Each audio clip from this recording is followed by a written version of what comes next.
So you're a juror on a case, and then right after the case, one of the attorneys kind of hits on you. After the case, it's done. It's over, right? So for those that might be attorneys or in that profession, is that ethical? 1-855-BERT Show. First thing we need to establish here is even if the husband was being hit on, because that's what she's asking. And if so, is it ethical? This is the email. Hey, Bert Show. My husband recently served on a jury, and it was a short trial, about 3 days. On the next Tuesday, my husband came home and plopped down on the counter a small gray envelope addressed to him. He said, "Look what came in the mail." I opened it, and it was a handwritten card to my husband from the public defender from the jury trial. Now, my husband is definitely good looking. Silver Fox, 60-year-old man. And I have no fear of him leaving me. We've got a good life, and he knows the grass isn't any greener. But this card seemed like this lady was making a play for him. This is what the card read. Mr. X. First, I want to thank you for your jury service last week. Our system does not effectuate justice without people like you willing to sacrifice their time. Second, I'm glad you made it to the jury this time. He had served before as an alternate, but he was excused before deliberations because he had completed his service and he wasn't needed. And third, as you may have noticed, this was my first jury trial. I would love the opportunity to speak with you and get feedback on my work during the trial and how I can improve. Okay, so attorneys, my question for you guys is that pretty common? Yes. After her very first court appearance, 1-855-BERT Show. I don't want to pressure you. However, if you are willing, I am including my contact info. We can meet for coffee, speak on the phone, or you can email me with your thoughts. It's all up to you. She says, after I read this, my husband stood there waiting for my reaction. And I said, did you know this was her first trial? And he said, nah, how would I?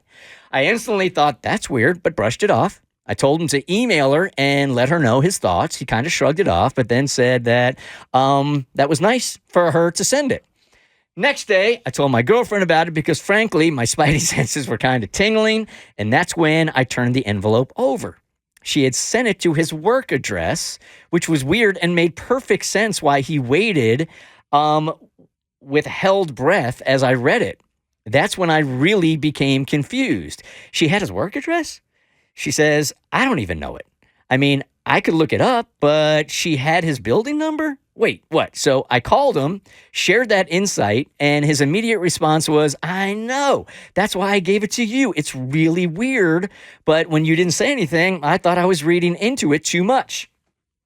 Clearly, his transparency was because he was very uncomfortable with the wording, especially the meet me for coffee part of it.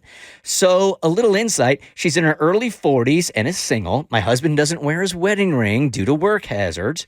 He said that when they asked what he did for work, he told them and then spoke about me and how his free time is filled with a quote-unquote honeydew list. But he also never completed paperwork pertaining to his work or anything. So my question is, does my husband officially have a girlfriend? Because now I harass him that he does. And she writes, no, really, what the heck? Is she making a play for my husband? 1-855-BERT Show. You say this is common? Well, I don't know if it's common, but it happened to me. It did? Yeah, so I served on a jury for 3 days. I did not take this as hitting on whatsoever. Served on a jury for 3 days. We got so tight we did a jury potluck one day because, you know, that's what I do. And we deliberated in a very short period of time. We found there was actually 2 defendants. We found them not guilty, right? So we found them not guilty. And I can't remember if it was the bailiff or the judge that said, hey, the attorneys might approach you asking you questions about the trial. And they're basically like, because we found them not guilty, they want to know like some details, how they could be better, blah, blah, blah, like what led us to that decision. Like they're just trying to get intel for future cases. And sure enough, one of the public defenders came up and asked me about it. And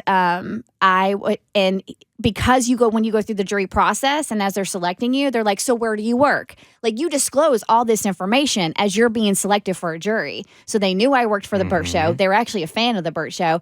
asked if they could ask me any questions about the court case, and I said I'd actually prefer not, and they have to respect your time. And then I just went about my way. So, I mean, I definitely was approached afterwards. So Here is attorney Annie. Hey, Annie, good morning. You are part of the Bert Show. Thank you for calling. Good morning. I was a litigator, and there is an ethical way to approach jurors, whether it's somebody from your office. Our legal secretaries are amazing, and they would call if the court day ran late or it was a long trial, and they would call and say, like, hey, do you want to talk about it? Is it okay if our attorneys reach out to you? There's an ethical way. Meeting for coffee is not the ethical way. Okay. Sending a personalized letter that is more flattery than anything is not the ethical way. This was just so cringeworthy to hear, especially it's like a mockery of the profession. Is it possible that this is her first run at it and she just doesn't know the boundaries yet? You just go through so much to become an attorney, whether it's the character and fitness portion of it or just the bar exam. It's just hard to say that you can't blame it on ignorance. Like, who hired her? How did she pass the bar? Like, where did she go to law school where she's that blind to something like this? Well, Annie, there's got to be a best and there's got to be a worst. Right. Mathematically, that is true. All right, Annie, appreciate you calling. Thank you. Thank you. All right, Spidey Sense probably right on that one. Maybe. So. Okay. The Bert Show. So, first, thanks for watching. Second, you like what you just watched? That just scratches the surface. Get the Bert Show on any podcast platform. We're so good.